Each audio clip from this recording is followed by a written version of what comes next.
ఎన్నికలైపోయాయి. మళ్ళీ సామాన్యుడి జేబుకి చిల్లు. ఒక్క రాత్రిలో సిలిండర్ ధర దాదాపు 1000 రూపాయలు పెరిగింది. ఇలా 5 రాష్ట్రాల పోలింగ్ ముగియగానే కేంద్రం షాక్ ఇచ్చేసింది. కమర్షియల్ ఎల్పీజీ సిలిండర్ అంటే 19 కేజీల దాని ధర ఒక్కసారిగా 993 రూపాయలు పెరిగింది. ఈ రోజు నుంచి అమల్లోకి వచ్చింది. సో ఇప్పుడు హైదరాబాద్ లో ఒక సిలిండర్ ధర 3315 రూపాయలు, ఢిల్లీలో 3071 రూపాయలు. బట్ ఊరట ఏంటంటే ఇంట్లో వాడే సిలిండర్ ధరల్లో మాత్రం ఎలాంటి మార్పు లేదు ప్రస్తుతానికి. ఫిబ్రవరి 28న అమెరికా ఇజ్రాయెల్ ఇరాన్ యుద్ధం మొదలైన దగ్గర నుండి ఇది మూడోసారి పెంపు. మార్చిలో 144 రూపాయలు పెరిగింది, ఆ తర్వాత ఏప్రిల్లో 195 రూపాయలు పెరిగింది, మళ్ళీ ఇప్పుడు ఏకంగా 993 రూపాయలు పెరిగింది.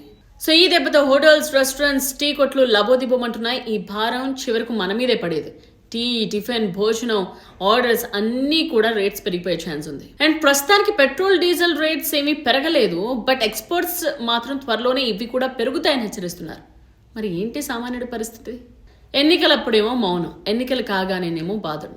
సామాన్యుడు అసలు ఎలా బతికేది? దీని మీద మీ కామెంట్ రాయండి.